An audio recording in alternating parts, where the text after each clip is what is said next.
ఇక డీటెయిల్స్ చూద్దాం. కర్నూలు జిల్లా ఆదోని ఆర్టీసీ డిపోలో 4 ఆర్టీసీ కొత్త బస్సులను ఎమ్మెల్యే డాక్టర్ పార్థసారథి ప్రారంభించారు. డిపో మేనేజర్ ఆధ్వర్యంలో జరిగిన నూతన బస్సుల ప్రారంభోత్సవ పూజా కార్యక్రమంలో ఎమ్మెల్యే పాల్గొన్నారు. ఆదోనికి చాలా శుభపరిణామమని సంతోషం వ్యక్తం చేశారు. 2 బస్సులు బెంగళూరు సిటీకి, 2 బస్సులు శ్రీశైలంకు వెళ్తాయన్నారు. కొత్త బస్సులను ప్రజలందరూ సద్వినియోగం చేసుకోవాలని కోరారు. కొత్త బస్సుల్ని ఈ రోజు చేస్తా ఉన్నాం. దాంట్లో ఆదోని నుంచి బెంగళూరు పోయే బస్సుని కొత్త బస్సుని స్టార్ట్ చేసినాం. మొదలు పెట్టిన దగ్గర నుంచి కూడా దాని ఆక్యుపెన్సీ రేటు కూడా బ్రహ్మాండంగా పెరిగింది.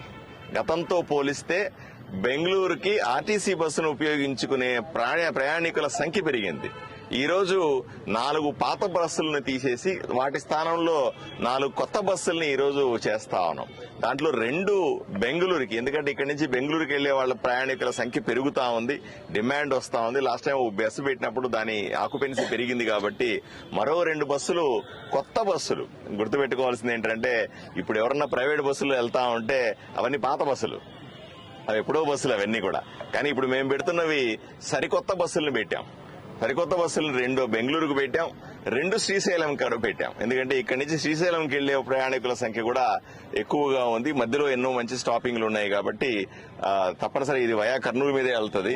కాబట్టి కర్నూలుకు బస్సు వెళ్ళినట్టు ఉంటుంది, శ్రీశైలంకు నేరుగా బస్సు వెళ్ళినట్టు ఉంటుంది. కాబట్టి ఈ 2 బస్సుల్ని కూడా మా ప్రజలందరూ కూడా సద్వినియోగం చేసుకోవాలని నేను కోరుకుంటా ఉన్నాను.